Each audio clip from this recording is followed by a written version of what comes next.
Welcome. My name is Jim Doty. I'm the founder and director of the Center for Compassion and Altruism Research and Education, with the acronym of CCARE. We are part of the School of Medicine and affiliated of the Neuroscience Institute here at Stanford. Our mission is to really understand at a deep level, using the tools of neuroscience and psychology, to understand the behaviors of compassion and altruism and the value proposition of those behaviors through the use of the tools of neuroscience and psychology. Additionally, we have developed different interventions or practices or trainings that allow individuals to potentiate their own compassion and by doing so receive the positive benefits that science has demonstrated from engaging in these behaviors, which include health in regard to both mental and physical health, as well as longevity, and also giving a sense of purpose and meaning in one's life, recognizing that by caring for others, by relieving the suffering of others, this is one of the things that really defines our humanity and ultimately gives us meaning and purpose. Other programs that we have at CCARE, besides research and the interventions that I described, is that we put on conferences, seminars focused on this topic. And one of the funnest things I do is the event that we're doing tonight, which is a conversation on compassion.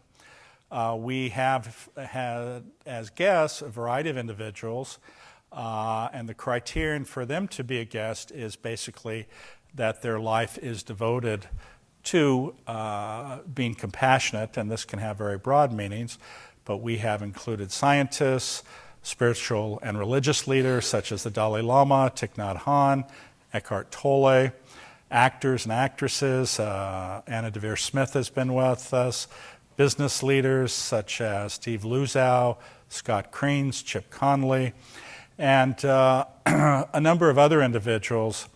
And the criteria, besides what I already described, is I sort of like them and I want to hang out with them a little bit, so it's always fun for me.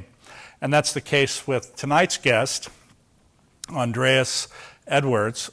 And the reason I invited him is because I've read his books, and his books are about sustainability, and he's really focused and centered his life on this idea of sustainability.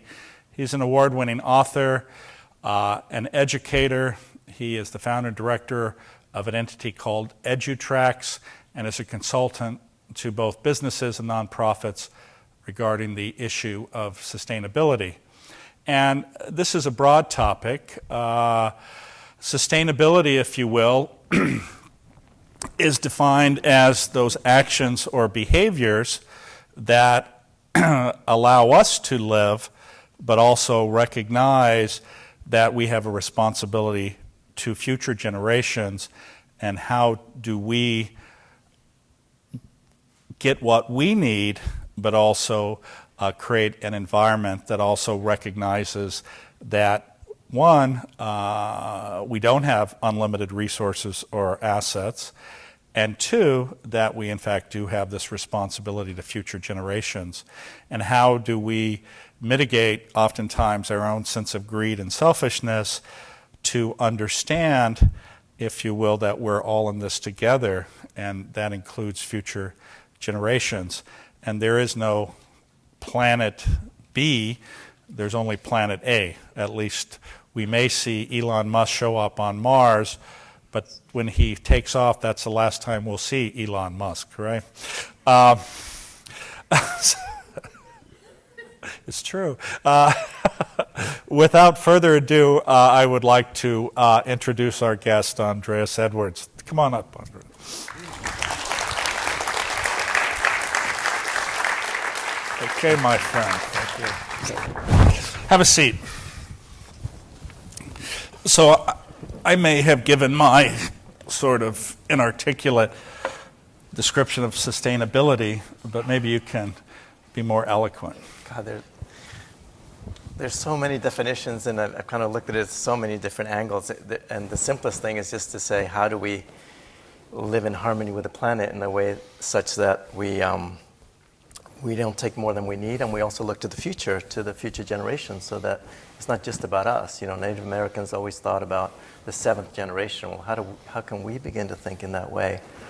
And how do we think of the resources that are out there?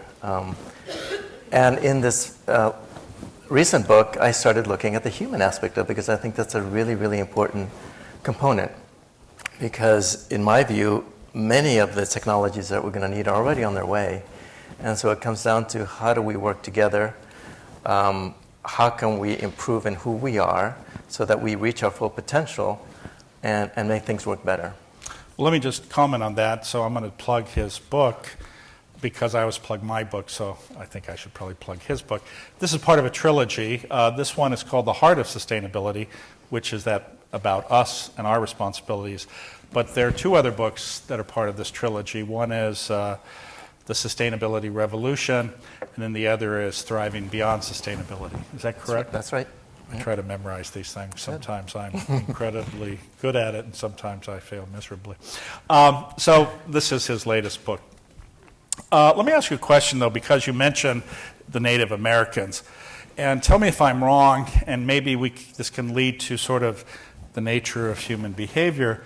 If you look at Easter Island as an example, and although we don't have the complete history, but or even some other civilizations, it appears as though that they expended every resource they had until there were no resources left, and either they died off or they left.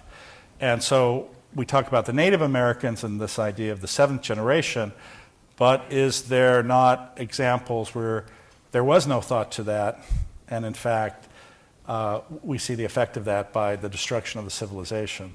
Yeah, well, Easter Island is a really interesting case.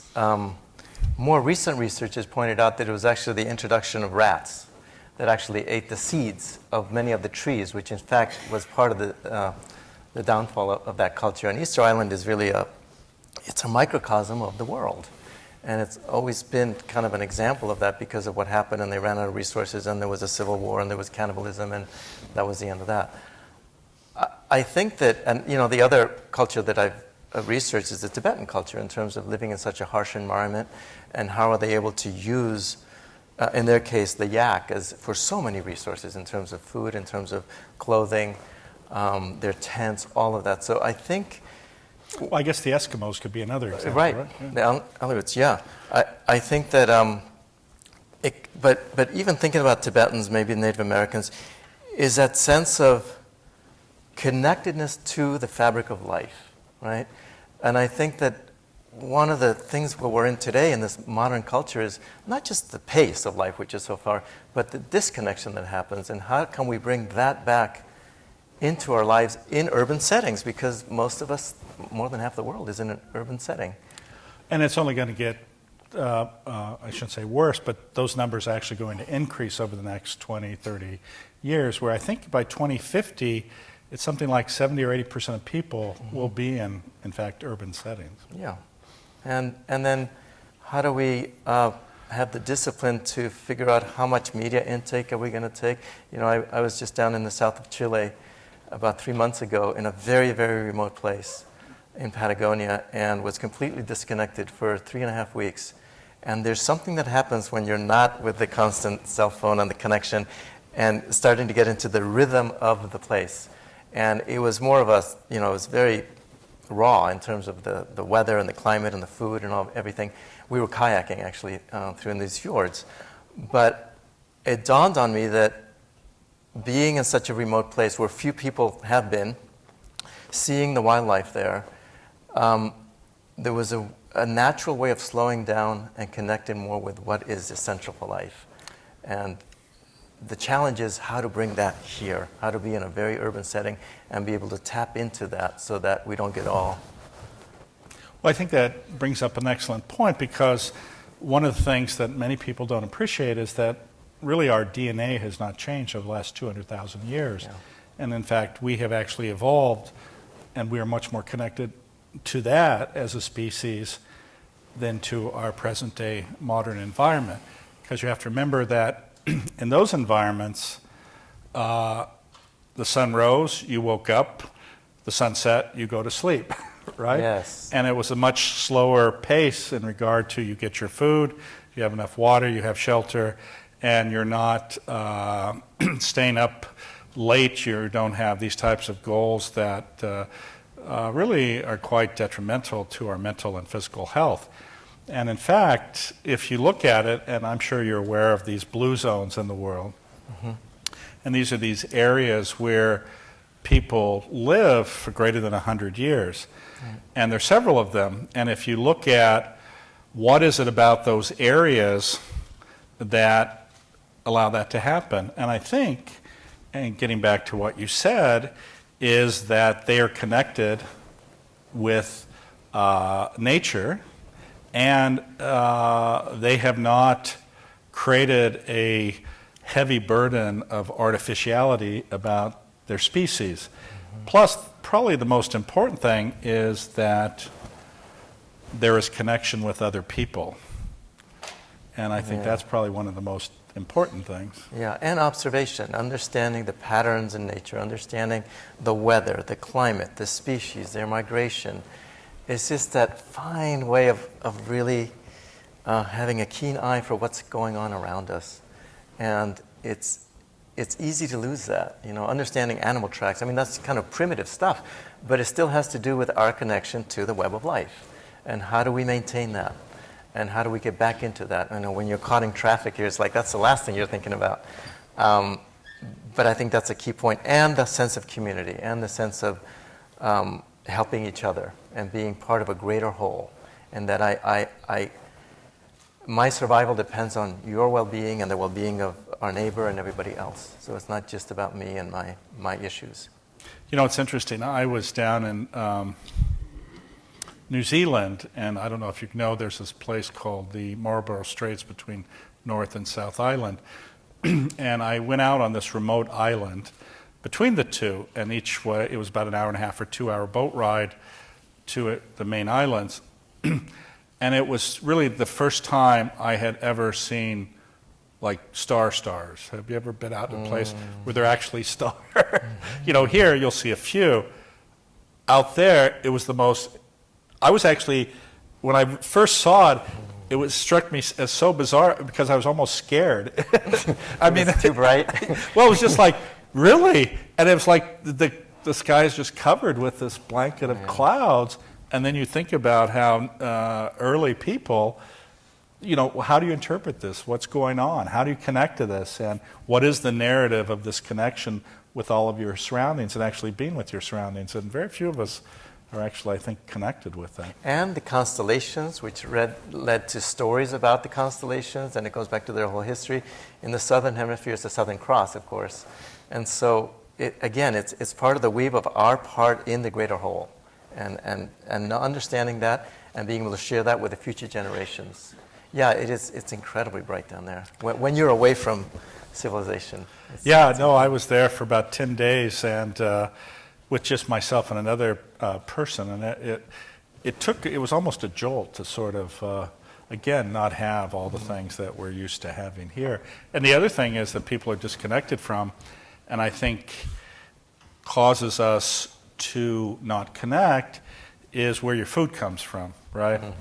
Because when you actually watch an animal get slaughtered, or you have to sort of harvest your own vegetables and then make things, it's a completely different world.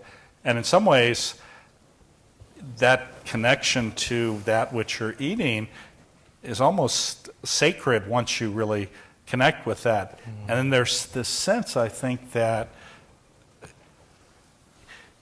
you have an obligation, you have to show sort of a respect to that, because that connection with nature, I think, brings us back to really our real self and a recognition how we, if you will, have evolved and how also ultimately we're all connected. Yeah, and it makes me think, Jim, even in other areas of sustainability, like green building, And we've gotten to the point where we can design these incredibly efficient buildings. And it's so easy to forget the human aspect. So there's a whole movement now in terms of the human-centered design. What is the human behavior in these buildings?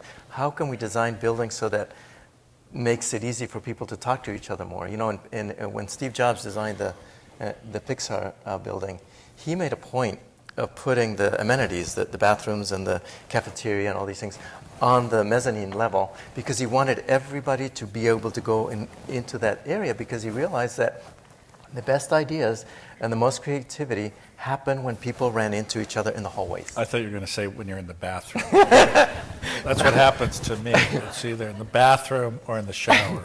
Right? And the MIT building, the RAD lab they called it, is a similar thing. It was this famous building that was there for years, and all these different areas. Noam Chomsky was there actually, and other people, Bose from Bose Speakers, he was actually there and met somebody who was really doing research in acoustics, and that's where the idea for the Bose speaker and the compact speaker came out of. It's because this building was so convoluted that people would get lost and they would wander into other people's offices. So again, yeah, the human aspect is essential, and I'm glad to see it coming back to that.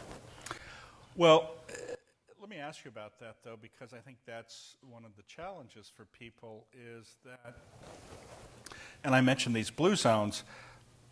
The interesting thing about these blue zones are these are often villages where people have lived multiple generations, in the sense that the grandparents, the parents, the children, the grandchildren all either live together or in proximity. And growing up, everyone knows you from the time you were a child to you're an adult.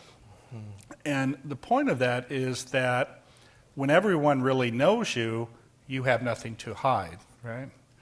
And hiding does what? It's like a religion that's associated with repressing certain types of behaviors.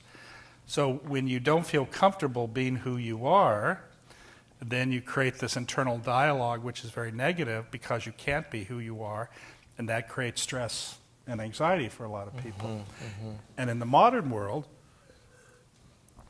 where most people live away from their parents, their grandparents, their children, they're in working environments where people work, even the people they interact with out of work, they don't really know.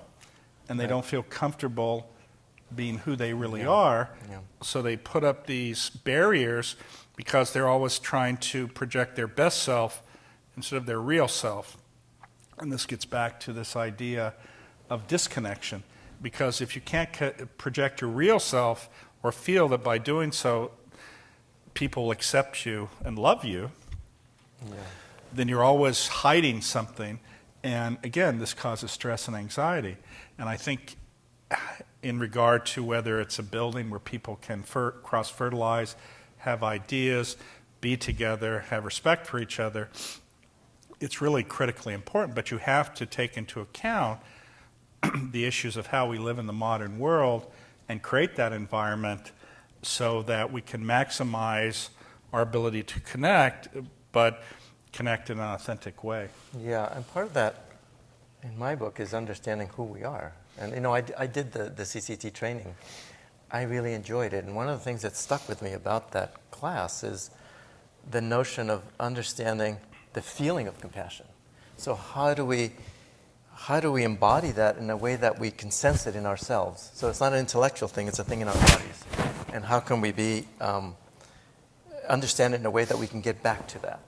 And with mindfulness, with meditation, all these exercises are ways of getting back to feeling who we are so that we can be more ourselves and not have to project. That also reminded me of Facebook. One of the issues with Facebook is that everybody is sort of presenting their best selves, and people are feeling like it's not who I am, I don't want to be a part of it. My kids who are teenagers, that's not it for them. Obviously, they're into Snapchat and other things, Instagram. So I think that's a real valuable way to think about how do we feel comfortable enough to then share who we are with others. Well, let me ask you about this issue of sustainability, though, because on the one hand, I think certainly everyone in this room would probably acknowledge that ultimately our survival as a species This is absolutely a critical concern. And having an understanding of that is critical. Yet, whether it's this topic or whether it's climate change, many people ignore this as not really that important, and there's a significant subset. And it appears, whether we look at Syria, whether we look at other hotspots in the world, that with those going on, or we look at even in our own country where we have the highest incidence of childhood poverty in the industrialized world, all of these things exist. What is it that ultimately, though, do you think stops us from actually being able to say, I want to live in a sustainable world and I'll do whatever is necessary for that to happen? Well, I'm not trying to put you on the spot with this easy question. Okay, two things come up. One is such a chaotic modern lifestyle that I think people are so absorbed in their day-to-day. You know, it's almost like Maslow's hierarchy of needs, right? And we're in the hub, in the middle level with all this technology and what I have to do next and next and next. So there's no time for that. I also think that there's fear. I mean, it's a scary thing to look inside and really find out what's going on and how do we feel about ourselves and how do we work on the things we need to work on. So I think between those two things, they have an impact on how we show up in the world. And I really believe that, I mean, one of the things that struck me after coming back from the south of Chile was, how do I limit media intake and the things that are not serving my rhythm and my pace in my life? And some things are out of control, but a lot of things are in control. So I think it's figuring out in each of our lives what kinds of activities and endeavors and engagements are conducive to helping us be truer to who we are. It's a process. I mean, I'm still obviously working on it like everybody else, but being conscious of it, I think, can go a long way into trying to figure out where the balance is. And when I wrote this book, what struck me was, you know, in looking at the whole sustainability movement, I noticed in many of the conferences over the last 6 years, whether it was a green building conference or a sustainable agriculture conference or a green cities conference, the keynote speakers and the theme was not so much the expert in the field, not the star architect, not the star grower. It was more about our integration with the rest of life. And they were having people like David Suzuki and others who were talking about the bigger picture. And I realized, you know, that's really, really important. And a key aspect of sustainability is I talk about the 3 E's of sustainability: ecology, economy, and equity. And then I added a fourth. But then I talk about the 4 C's, or the 3 C's, being of sustainability from the human perspective, being conscious, being creative, being compassionate, and as the context, being connected. So how are these things being integrated? And I gave examples of, you know, whether it's Google or mindful schools or conscious capitalism, how these ideas are weaving into the culture in business, in education, and in other areas. So I think it's happening slowly. And that's why I'm really excited that centers like CCARE and others are promoting this, because I think it's a really critical piece of the puzzle that I think people are hungry for, actually. Well, I don't think there's any question about that, but I think, let me ask you, I mean, one of the challenges is, though, is how fast does this have to happen and how much time do we have left? As an example, I mean, there are some projections that there's going to be a collapse of sea life, right? And we're not talking hundreds of years away. We're talking decades. Decades, yeah. And when that collapses, that's gone as a food source for a major percent of the population. Yeah. And then we've already killed a significant number, or driven to extinction, a significant number of the large mammals. And at least is my understanding, there's no evidence that this is decreasing. Yeah. I mean, I'm reading right now Elizabeth Colbert's book, The Sixth Extinction, and I mentioned it here as well in terms of the era that we're in now. We call it the Anthropocene, right? The era of the human. And it's all coming to a head. I mean, in the next 10 or 20 years, it's going to be the population, the lack of biodiversity, the loss of habitat, the energy issues. These are all coming together, and so it's almost like a squeeze that we're going to hopefully pull out of it.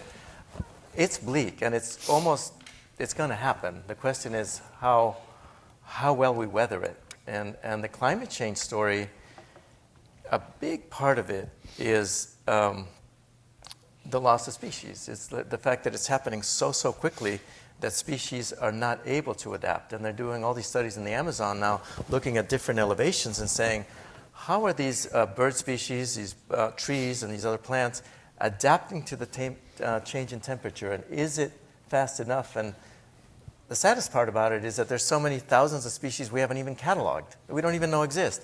And they're just disappearing daily. Well, I think this is part of the problem is because, as most everyone in this room knows, I mean, evolution or the adaptation of species takes hundreds of thousands, if not millions of years. Yep.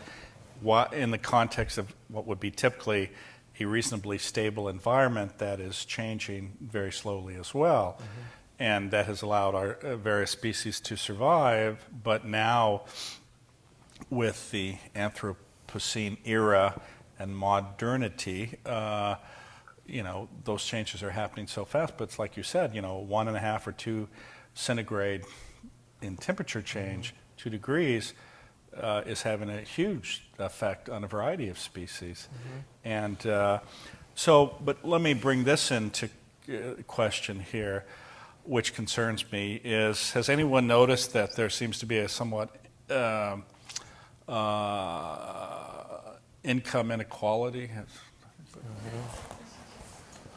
Mm-hmm. So is this going to ultimately, though, translate? Because, as you say, this is going to happen. Yeah. And there are even, and some of you may not know this, but there are actually groups of billionaires who are buying large swaths of land and stockpiling resources and creating compounds that are actually guarded, and it's actually coordinated between groups of people. And I'm not a conspiracy theorist, so please, don't believe that. Although I do hear that sometimes, but this is actual fact, and preparing for this potentiality. And the thing is, though, as we see this, and it has been, at least my limited experience, that those who have resources don't usually voluntarily give up those resources. Has that been your experience? That, if you have $1 billion, you're not saying, how can I have $100 million by helping people and giving it away? It's, how can I take that billion and turn it into $2 billion? And separate myself further so that I only hang around with the $2 billion set instead of the lowly centimillionaire set. Do you have any thoughts on that? Well, just that we're seeing it in the migrants in Europe. We're seeing it in other parts of the world. And globally, culturally, I think the wealthier countries are obviously going to fare a whole lot better because we have the resources to build the seawalls and adapt the agriculture and all of that. So I don't think there's an easy answer, and I think it's going to get a lot rougher as climate change and the storms get to be more devastating, and the issues in Pakistan with the floods that they were 20 or more % of the whole country was underwater. And in Syria with a whole drought, which started the whole war and the issues there. So I don't have an easy solution for it. I'm hoping that the wealthier countries and individuals are able to realize that it's in everybody's best interest that everybody gets some resources and spread it out. Otherwise, it's just going to be complete chaos. And we've seen glimpses of that. And Western Europe and the U.S. that's been part of the challenge in the climate talks has been what about the developing world and how can we help them?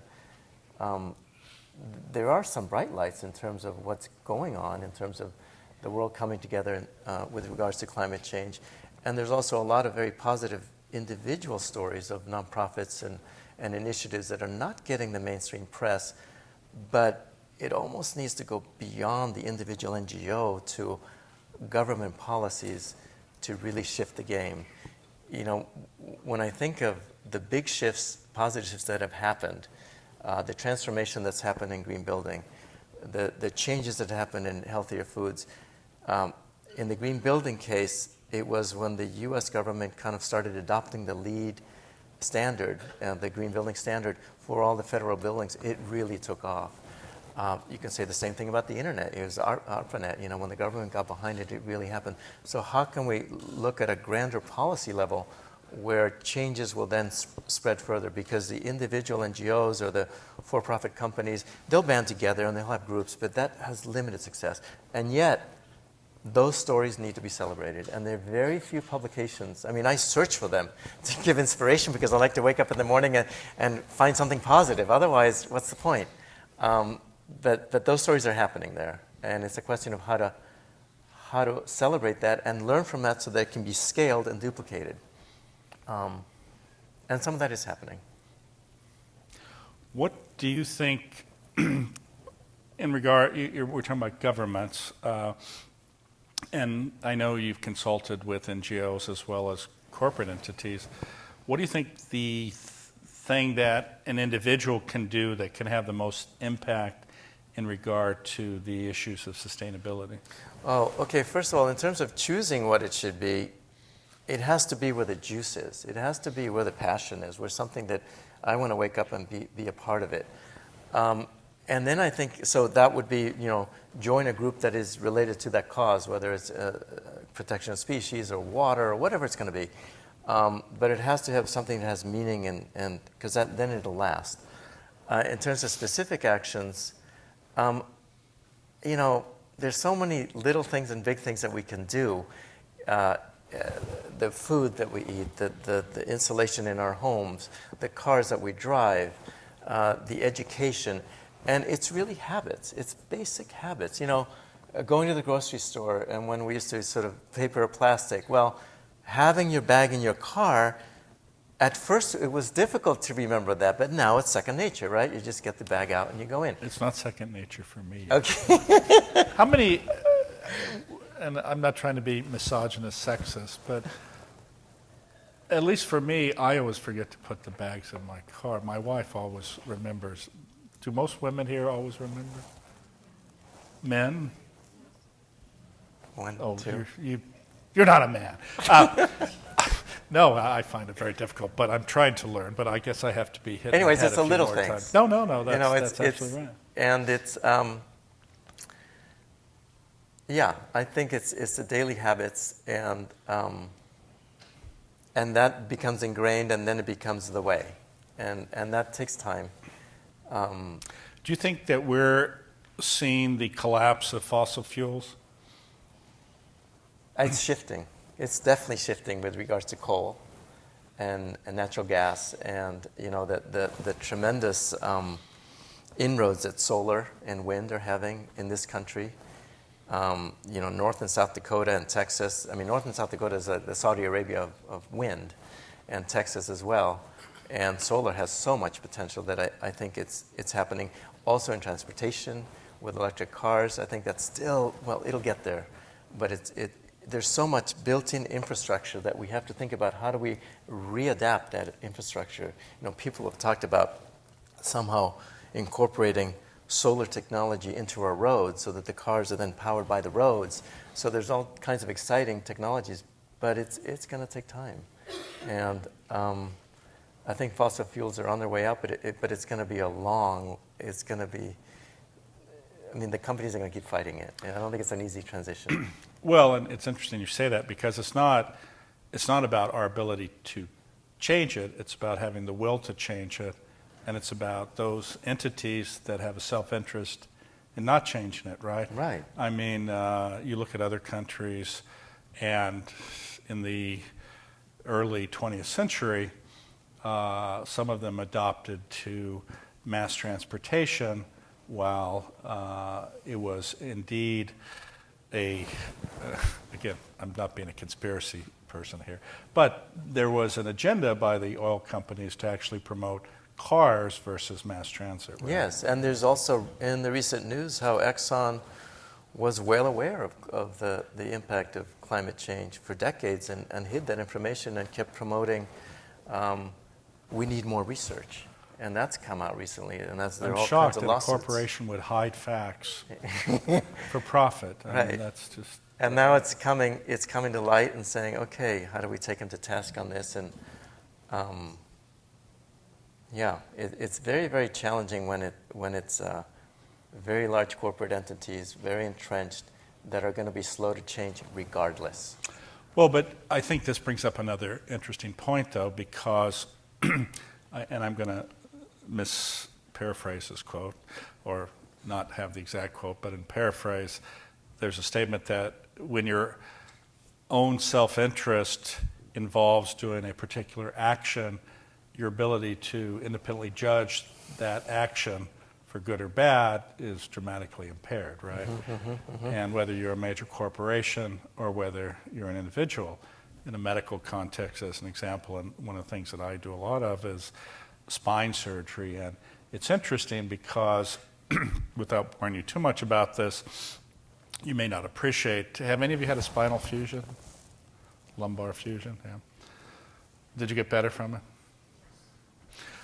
The reason I bring that up is that if you look at spine instrumentation and the lumbar spine as an example, the insurance companies pay about 2 or 3 times more for that than if you don't get that procedure done and have a more conservative procedure.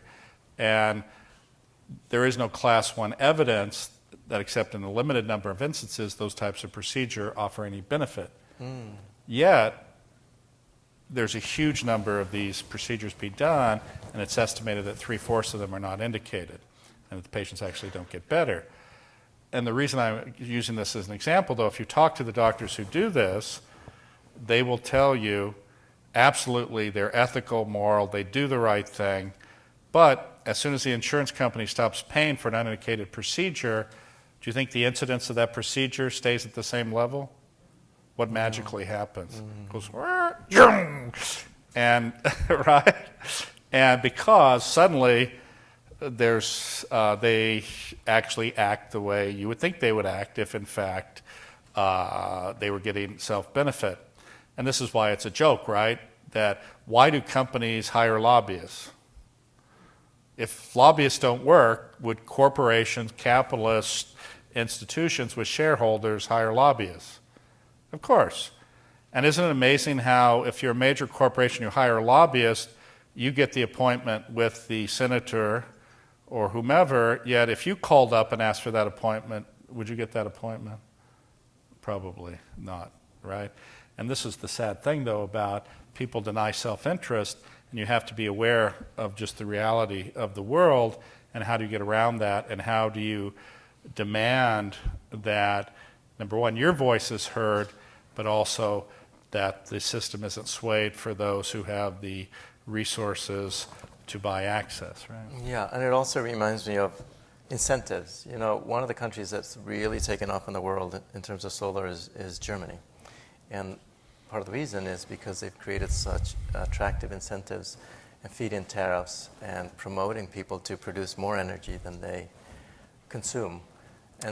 But this is the positive side of incentives, right? Exactly. I was just mentioning, unfortunately, the negative sides of it, but you're exactly right. But yeah, and it's also thinking about, at least in the sustainability area, moving beyond just sustaining or you know, thriving. It's thriving, and it's regeneration. It's regenerating. So when we think about putting renewable energy in our homes, how do we think about not just our homes, but we sell it back to the grid, or we promote it more to the community? When we think about remediating a certain piece of land, how do we enhance it so that it has a greater variety of wildlife than it had before? So how do we go, the glass is not just half full, it's overflowing. And that's a mindset, because we get so trained into this notion of saying being less bad. How can we be less bad? How can we as humans reduce the damage that we create in the environment without really understanding that we are an integral part of the whole fabric of life, and it's almost our duty as stewards of the land and of the wildlife to be able to improve it and do more. Well, it's interesting you bring that up. I mean, you look at the Nordic countries as an example, yes, and they seem, just by culture, sort of to have that sort of mindset. Would you agree with that? They do, and their net is strong. I mean, we have a social net here, but it's not quite as strong. If you fall through the social net here, good luck. Well, I would suggest to you that that social net has somewhat diminished over the last 30 years. Absolutely. Yeah. And in the Scandinavian countries, you look at the Happy Planet Index, the happiest countries in the world, they're always way up there. And it's because of that, and it's also because the income disparity is less. There's a lot more parity in terms of those countries, and they have the history of that. It's interesting because, though, you mentioned that, but at least culturally in this country, people would say that's heresy, right? Because you're promoting socialism. Yeah, well, I'm not trying to put you on the spot. It's also easier when you think about those countries. They're not as big and as diverse as we are. They don't have the plurality that we have here in the U.S. They also have, I mean, they've been able to pass these measures to their governments that commit them to certain targets, which has been so difficult here because of our political process that we haven't been able to achieve that. And maybe there is more of a historical way of looking at the whole culture, where our DNA here is about the rugged individualist, right? How can I make it? That's partly why we came here, to create our own place, and they don't have that there. So it's part of the cultural story that is much more about how do we as a culture rise and how do we help each other. But that's one of the challenges then with sustainability, right? Because as you were implying, and I even directly said, sustainability essentially is a requirement that we all work together to create an environment that benefits not only the individual, and not necessarily one individual or a small group of individuals, but every individual, and it also creates the situation where there is more left over for the other groups. But the nature of our culture as rugged individualist is oftentimes, I want my part, I take my part. Yes, and that calls into question understanding my part, my stuff, my life.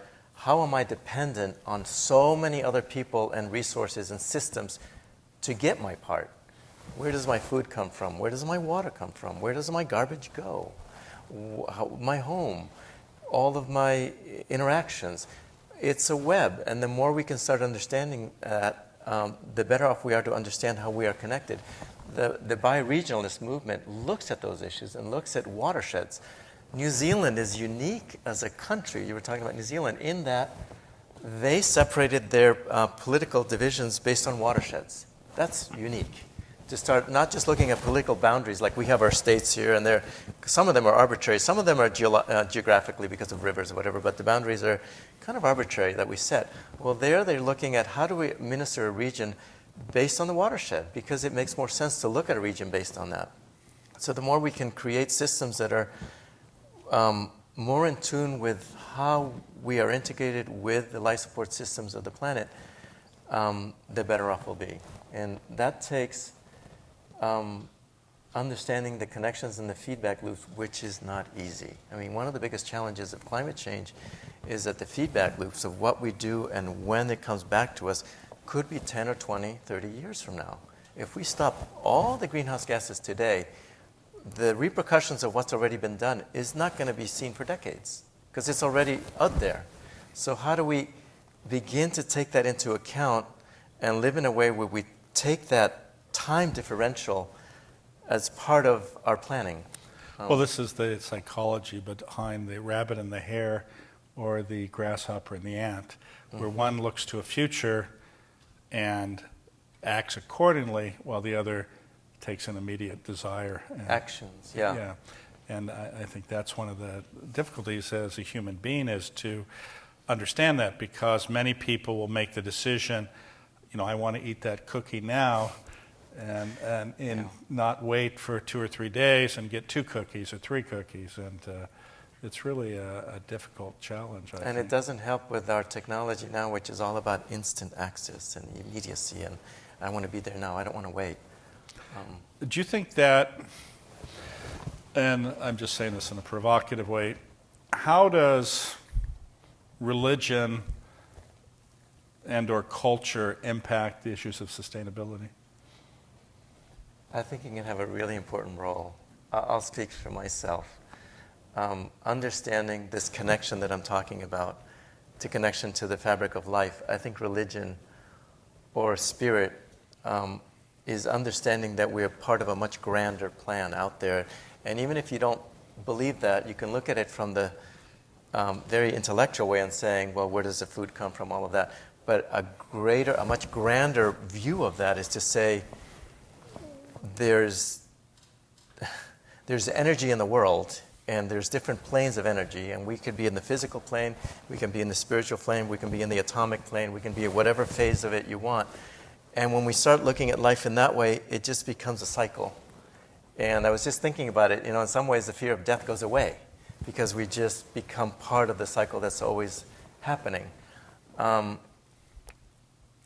so it's a very personal view of the world, and yet there is an important spiritual component to it, regardless of the religion. I mean, when you look at all their faiths, there's so many commonalities in that it doesn't really matter at the core of it. I think there's differences in sort of the traditions, but if you really start the Buddhist tradition, for example, if you really look at how in the Tibetan culture they always thought of, we are part of nature and nature is part of us, and we depend on nature and it's part of the cycle of life. So. Well, I think religion at its best does that. At its worst, it doesn't create connection, it creates separation. Division. Right? Yeah, and absolutely. I think that's the challenge. What would, getting back to, you were mentioning cities as an example, then you compared it to governments. But I'm involved in something called, do any of you know about the Charter for Compassion? Mm-hmm. One person does. So the Charter for Compassion was started by Karen Armstrong, who was a former Buddhist monk, or nun, and she won the TED Prize in 2008, and her TED wish was that she could meet with spiritual leaders, and she chose 19 spiritual leaders and basically got together with them and said, what is it about our faiths or religions that connects all of us and that we all agree on? And that created this Charter for Compassion. And what has sprung from that is a concept of the compassionate cities movement. And the reason I bring that up to you is, and this issue of, I think it's 2050, where 70 or 80% of people will live in urban environments, is that there is a belief by a subset of people that it will no longer be governments that will be making decisions in the normal context of borders, but in fact mayors of cities. And there is this ever-enlarging movement, as an example, with the Charter for Compassion, the Compassionate Cities movement, that there are now, I think, about 250 cities where the mayors communicate and share information in many ways based on these issues of sustainability. Yes. How do we allow our citizens to thrive? What are the minimal resources that are necessary to allow them to thrive?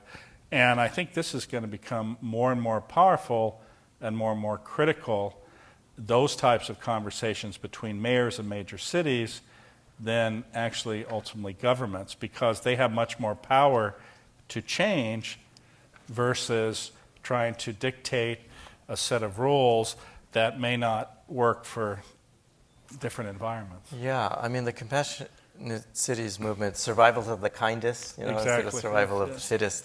And Seattle, and is it Milwaukee? Is the other one, or? Louisville, Kentucky. Louisville, Kentucky, yeah. And it's Have you guys ever heard of the Compassion Games? Compassion Games, yeah. Unbelievable stories of what's happened in there, and it's sort of like it becomes a competition of who can do more to help their neighbors. But cities they've taken the lead over the last 15 or 20 years, and it was because the federal government was so far behind particularly in terms of climate change, in terms of transportation, in terms of green building.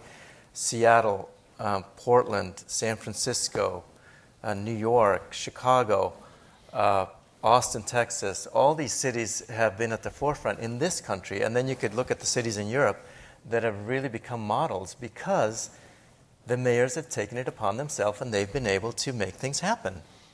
And the citizens have rallied around that. So I think it's only getting stronger. I think that you take a city like San Francisco and they've become a model for the world. And California, in a larger sense, has become also a model because of our climate policies. And everyone is looking to us in California to see what's going to happen here with the regulations and laws that we pass, and how is it going to fare out. And Europe is looking very closely at us. And wasn't it Arnold Schwarzenegger who actually initiated that? Yep, he was. Which is sort of fascinating. Fascinating, but he had some incredible people under him. Let me ask you another question. Are you familiar with the Buen Vivir movement? No. Buen Vivir? Good life? Yeah, well, that's obviously I'm just a shitty Spanish speaker. No, I don't know it, but I know the words, so go ahead, tell me. Well, it's a movement that was started over the last less than a decade, but it's this concept of what is it the responsibility of the government to the basic requirements for an individual to have a good life. Yeah. And it relates to probably the lowest level of Maslow's hierarchy of needs, where you have shelter, security, food, education, healthcare. And once you have those, that allows you to go up to the next level. Mm-hmm. So they're striving to do that. So I've been working with the minister of that initiative. Oh, good. And we're actually incorporating some programs related to compassion in the university. But he's starting an entire network. And we're actually having an anti-Davos conference related to this. Yeah. And you may not know this, but they're actually connecting with Bhutan. Yes. And Brazil is also doing the same. And this is actually, instead of looking at self-interest, it's how can we preserve our environment, live, if you will, in a sustainable way, and provide sort of a basic level of support for the citizenry so that they can have a good life. Yeah, and Bhutan, and also the other country that comes to mind is Costa Rica. Yeah, and Costa Rica has been a classic, one of the happiest countries in the world. They did away with their army, and they have a strong middle class. And why would we want to do away with our army, which is 20 times spends more than any other country on military? And if you took, there's an interesting, you guys know Malala, of course, the Nobel Prize winning young lady, but she made a statement which I believe is true. She said if we took 1 week of expenditures that the military does, 1 week, this could pay for the education of every person in the United States from K-12 to K through 12. Can you imagine? 7 days. That's not 7. That's 7. And Bucky Fuller did a similar thing decades before, and saying, take a little bit of the chunk of the military and spread it, and look at what you have. Yeah. And so it's actually sort of extraordinary what is possible when you look at the world in a different way. Yeah. And oftentimes we'll sit in a thing like this and say, well, I really can't do anything. I'm one person. And I'm glad you're sitting in the timekeeper's seat now, Jessica. When you sit as an individual and say, what can I do? Geez, I'm just one individual. But as Margaret Mead said, nothing great has happened without the initial one person who starts driving that. And that's really what each of us has the ability to do. And I think that not everybody can be a Margaret Mead or an Albert Einstein or whoever, but each of us can sort of be our best self and to do the best we can. Yeah, and I also, the other piece of that, Jim, is not assuming that somebody else is already doing it. We often think, or even if they are, that they couldn't use another perspective. Because I think it's so easy to think, oh, someone else is looking at that and it's too complicated or too, it's not my realm. or whatever. Say, it brings me back to when NASA had to design the lunar landing module. They knew they needed to think way out of the box. So rather than just getting the best space engineers and mathematicians, they went all over the map. They actually got a linguist, they got historians, they got biologists, they got everybody. And I talked to somebody, this guy Wes, who was part of that team, and he goes, yeah, we needed to get every perspective we could think of because we had to create something that had never been done before. And that's where we are today. We need to figure out how can we bring mixed biologists with historians and mixed population demographics, people with artists, because their life experience and their perspectives are going to create a solution that no one has thought of. Well, and what happens is so many of us in a particular area of specialization is we think we're the expert and have thought of everything, yet we have blinders on oftentimes based on our own prejudices, biases, and experience that limit us from really seeing this big picture. What I'd like to do now is open, as she's holding that sign that says Q&A, to the audience to ask any questions you might have. If you wouldn't mind, so that we can record the questions, go to one of the microphones. Okay, well, you didn't really talk about population control or animal agriculture, which seems to be the root cause of just about all sustainability problems. Oh, that's actually an excellent point, and that's probably out of my ignorance and not having thought this through enough. But let me ask you a question. What do you see as the most important aspect of population control? Well, when I was born, there were 2.5 billion people in the world, and now there's 10 billion. I think is it 10? I thought it was 7. Close to 10. But there will be 10 billion. Yeah. But and you could argue, what tips the planet over where it cannot support that environment? Yet we also know, even presently, with all the resources we have, if they were actually distributed, quote unquote, correctly or evenly or equitably, everyone would have shelter, be able to eat. And well, I don't know if it's true, but I heard that without oil supporting us, that the Earth could only really sustain a population of 2.5 billion people. Well, we've proven them wrong, haven't we? I mean, well, we're using less oil, yeah, and we're switching over to more sustainable energy. Mm-hmm. So I think without solar, without wind, what you're saying was probably correct. I don't know that, but what are your thoughts on that? Well, in terms of population, certain government policies have proven really, really successful. One of the star examples is the country of Thailand. And Thailand has implemented a population policy decades ago that had a dramatic impact in bringing down their population to put it in check. Another key aspect of population is women's education and giving women's education and opportunities for professional life, which also has a huge impact. And these items are known and they're being worked on. So I think if we can continue that, again, it's going to rise, and it's a political hot potato that a lot of people don't want to talk about. I know I have colleagues who are in that field, and it's very, very difficult to get environmental groups to begin to talk about that because it gets very polarized very, very quickly. Mm-hmm. Let me ask you another question, which you brought up, which was animal cultivation. I think, we know that, as an example, beef causes a large amount of use of water resources and the creation of methane, and we also know that other animals, if you were to use animals, would obviously have much less of an effect on the planet, or everyone becoming vegetarian, which is probably, at least, I think, we are omnivores, but I think certainly the disparity or the imbalance between how much meat we eat, let's say instead of once a week versus every day, has a huge effect. Do you see that moving in the right direction, or what do you see as a solution to that? I don't know that it's moving in the right direction. It's probably moving in the wrong direction. As countries get more developed, their intake of meat generally rises. Another interesting fact that came to my mind over the last few months, but while being down the south of Chile, where one of the biggest damages to that area is the salmon farms. And salmon farms are huge detriments to the ecology of the waters, because the Pacific Ocean in that area happens to be the ideal temperature, which is the same up in the northwest in Vancouver and in Norway. But now in Norway and other places, they're growing these fish in tanks. But in Chile, they still do it right in the bays with the temperatures right there.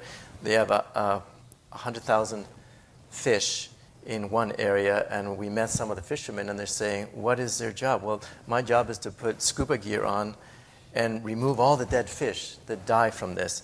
And it takes actually more, the fish food is from fish. And it takes more calories and more fish to feed those fish than we actually are getting from it. So it's already a losing proposition, and it's having a huge impact on fish populations in areas where villages depend on that resource for their survival. So are they using fish that are not edible by humans, or that Or some of humans them are not are. They're interested? just taking fish from other areas, making pellets and feeding to this, which then goes to the global market, and it's just, and that's just one of the items. There's the whole items of those species and mixing with the wild species, antibiotics that are being used. One bright light was that and it's loosely regulated, some of the fishermen were saying that because now they all have cell phones, they're able to document some of the ways in which they're not living up to the standards that they have. So they document this, and now they're being a lot more careful, the higher-ups in those organizations. But these are multinational corporations, usually from abroad, that have it as a global business. Speaking of global business, well, actually, we won't. I guess I can't go on that. Well, does that answer your question, or at least? Yeah, but I mean, when you ask what a person can do just by themselves, it seems to me don't reproduce and be vegan. Did you answer the question? Yeah. Good. Yes, sir. There was a story just this past weekend on NPR about the framing in science textbooks, specifically in high school, around climate change. And the fact that it was sort of a political football, a lot of areas in the country, they just don't want to put climate change in at all, or they interviewed a couple of science teachers who were just about ridden out of town on a rail, because they even brought up the idea of climate change. These are probably the same people who don't want to put evolution in the textbooks. Could very well be. Yeah. But, the net result of this is apparently only about 19%, of high school kids in this country think climate change is seriously going to impact them. Talk about delusion.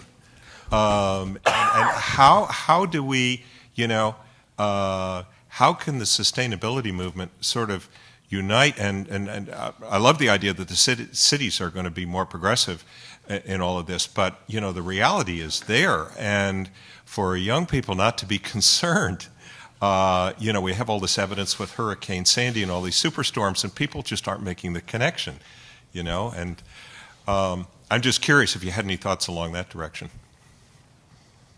I guess I go back to local, not even cities, but wherever you live, and find out more about what impacts are going to happen in your community. And that starts with the local school, with your local neighborhood.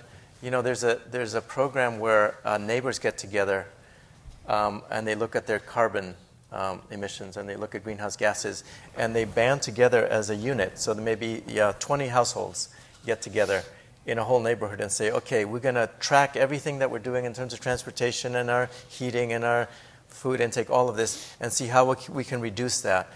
At that level, it gets to be more manageable. When you start thinking county, city, state, it just gets blown out of proportion. So how if we can just stick to that real local level, and how schools can bring that with local examples. How is sea level rise going to impact our community if it happens to be coastal? Or how is climate change going to impact the food that we take? There's things that have to be day to day. One of the reasons I think green building and sustainable food and organic foods, I think, has really transformed over the last 20 years is because it has to do with our day-to-day experience, and it's tangible. And climate change is a really tough one because it's not very tangible. Well, this is where politics is always local, right? Yes, sir. Or, I'm sorry. Yeah, could you talk a bit about the research on compassion and the compassion training, how that might relate to changing sustainability, how human beings can relate to sustainability? Well, I think that oftentimes in our modern world, we are not concentrating on, if you will, hard issues. What we concentrate is on how to, let's say, succeed in modern society. We are stressed. Our sympathetic nervous system is chronically engaged, and as you know, when that happens, this is associated with anxiety, stress, depression. If you look at, as an example, tech companies here, one of the greatest cause of healthcare expenses and HR expenses is related to those three diagnoses. And when you're in that situation where your sympathetic nervous system is chronically stimulated, you have this chronic release of stressor hormones, you have elevated blood pressure, you have cardiac function not working at its best, you have your immune system impaired, and as a result, this results in a whole variety of deleterious effects to your health. It also results, when you're in that state, that your frontal executive control area is impaired, and that is that area of our brain which is associated with discernment, thoughtfulness, integrating ideas that allow us to solve problems. And that is where our creativity comes from, that's where our productivity comes from.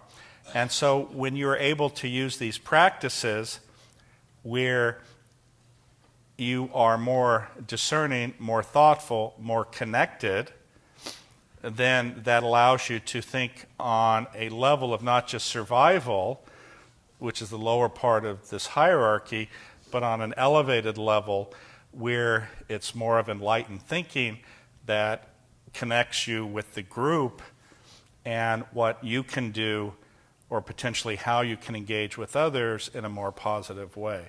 So that's how I would answer that question. Does that make sense? Yeah, thank you. And I would add to that, it's at that higher level, it's understanding our relationship with other species and with what keeps us alive and everything else alive. So it's the environment, then the economy, right? So how do we understand what our role is in relationship to other species and to all of the pieces that make it possible for everything that we've created? And so with more compassion, we're less stressed, we're able to think more along those lines. Exactly. And I'll give you another example. I mean, how I gauge a doctor and how good that doctor is, and I think this can attach to every phase of life, is I acknowledge that while theoretically, as I do brain surgery or whatever, which is a highly specialized job, is that I also acknowledge that I could not do my job without everyone in that chain that allows me to do that job, which is the person who is in fact in the kitchen, taking out the garbage, cleaning the sheets, handing me instruments in the operating room. I repeatedly, internally offer gratitude and thanks to those people and say that to them when I see them.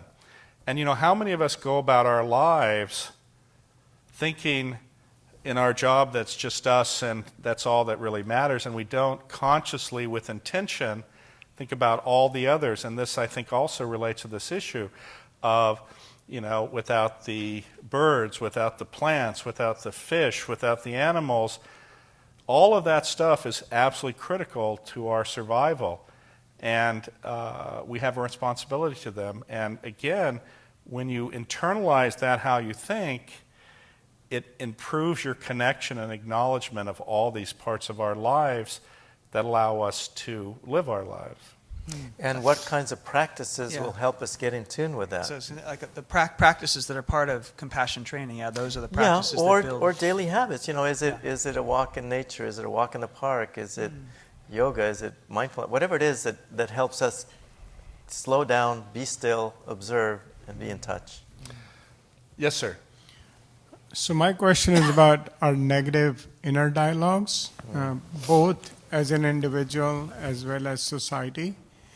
And so how can we take these ideas of sustainability, connectedness, and better manage our negative inner dialogues? Say that last part again. How can we best manage our internal How can we take the our ideas of negative dialogue? sustainability and connectedness and manage them?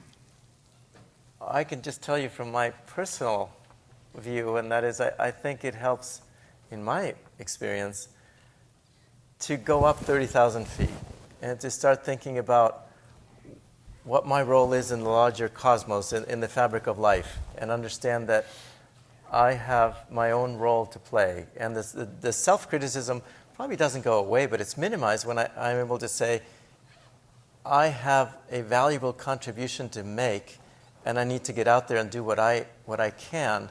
And I'm just a piece, as Jim was saying, a piece in a much larger sphere. So I depend on other people depend on me.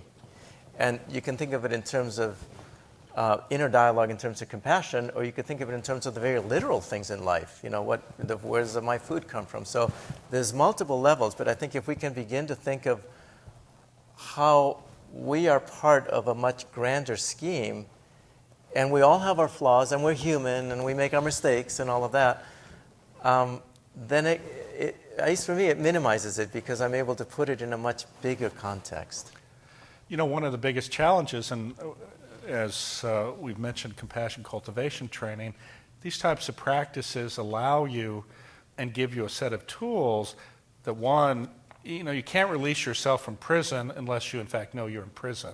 And this idea of this negative dialogue, many people don't even appreciate that it is a dialogue, and as I said earlier, it isn't you, it's artificially created. And this is one part of mindfulness-based stress reduction, is you are non-judgmental about this ongoing conversation. But I would submit to you the next level of that is recognizing that it isn't you, and that in fact with practice you have the ability to change the negative dialogue to one of self-affirmation, self-compassion, and a recognition that you do in fact have these flaws, but it's also a burden every one of us bears, and that you can also care and love for yourself and recognize you are in fact worthy of love. And that's one of the hardest things for people sometimes. Yes, sir. Thanks. Here's a short statement whose author I can't recall at the moment. We cannot, of course, save the world because we do not have authority over its parts. We can serve the world, though. This is everyone's calling, to lead a life that helps. And do you think civil disobedience for the climate, for the earth, is now called for in order to help? Well, it's happening with the climate marches and all of that. I think that's very important.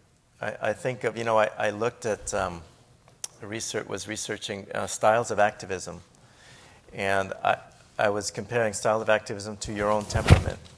So I think that, there's different styles. Am I the type of person who wants to get up on the top of the Golden Gate Bridge and stop the redwood forest from being cut down? Or am I more of a person who wants to do an education or a networking thing? So based on where we fall in that continuum, I think we take action. And I'm really happy that folks like Greenpeace and others are doing what they're doing, because they're sounding the alarm and they're helping us get the message out. And in terms of service, I go back to servant leadership. How can we be of service in a leadership capacity where our job is not to sort of lead the people in terms of my view, but my job as a servant leader is to bring out your potential, the group's potential, to be the best that they can be.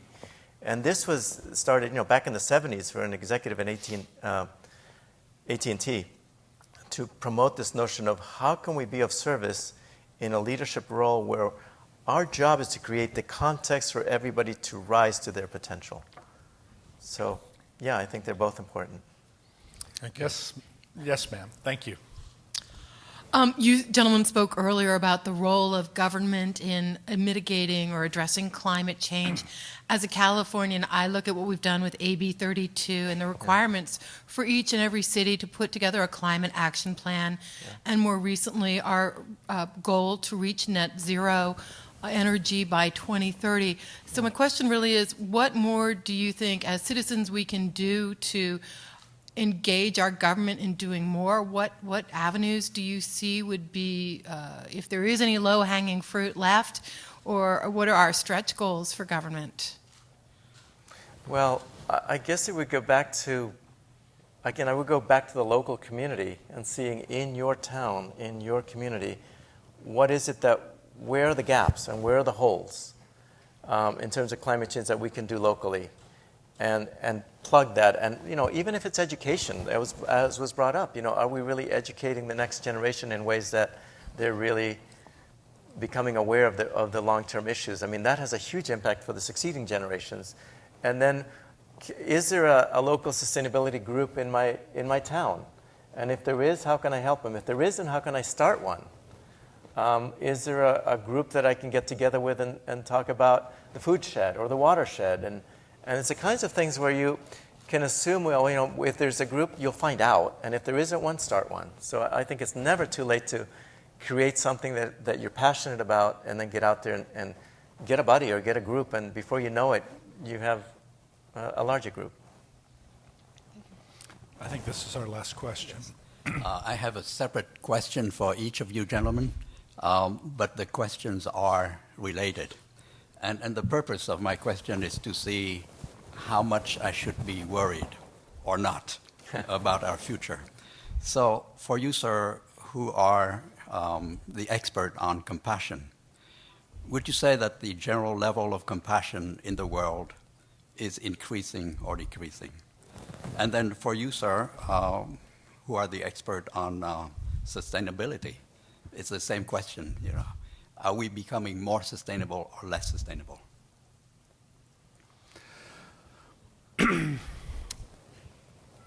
I would say that one of the challenges is that because we're inundated with 24/7 media, we are presented with a picture that actually is a very inaccurate picture. And it gets back to our evolution as a species. When things are going well, you're enjoying yourself, you're connecting with people, and what attracts our species, actually where we turn our head from enjoying ourselves, is threat.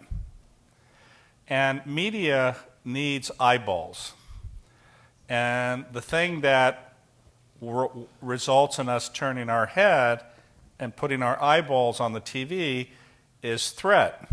And that translates into war, it translates into tragedy, it translates into all sorts of narratives. But if you look at, as an example, the author of the book, what is it about, something about the angels, anyway, Singer, I think it is. He published this book where he did a survey of the violence throughout the world over several centuries, and in fact, the violence in the world now is much less than it's ever been. It's just media. As an example, if you look at the media, you would think that Donald Trump has something important to say. Okay? And the reality is, because he creates a threat for some, or sort of a narrative that promotes threat that would allow people to say, oh my God, is it the immigrants? Is it the Muslims? People turn their eyeballs there. And it's a very biased opinion, because if you analyze this, she's talking at a fourth grade level, and he's not really saying a whole lot other than huge and tremendous. And so I would say that actually, if you look at so much of what's happening in the world, it's actually quite good, and we are moving in the right direction, and really fundamentally compassion is at the core of it. And if you look at 95% of people, they actually do care for the other person. Our society could not function unless the vast, vast majority of people are doing things that help others. And I think we are seen by the actions of individuals, by the actions of groups who are saying, I want to do the right thing. I want to make the world a better place. They, in fact, are doing that. It's just I think we get an artificial view from the media. So I would say, and my own experience has been, that compassion, while we are in the age, we had an age of enlightenment, I think we're at the start of the age of compassion. You know, the Enlightenment lasted a long time. It wasn't weeks, it wasn't years, it was decades to centuries. And we're at the start of an age of compassion, and we're just at the beginning. We're seeing little riverlets or little drops in the ocean. And eventually those are going to coalesce, and when it in fact coalesces, this is going to turn into a tsunami that hopefully will bathe the world and will save our planet. So you're optimistic. What about you, sir? I want to piggyback on what Jim was just saying and say that the awareness is there. If, you know, with the age of compassion is at the core of this, and this is what I came to the realization with, is that there's much more awareness now about sustainability issues than there was, say, 10, 20 years ago. And by the same token, we're moving at different speeds. So the technology is moving really fast in some areas and really slow in other areas.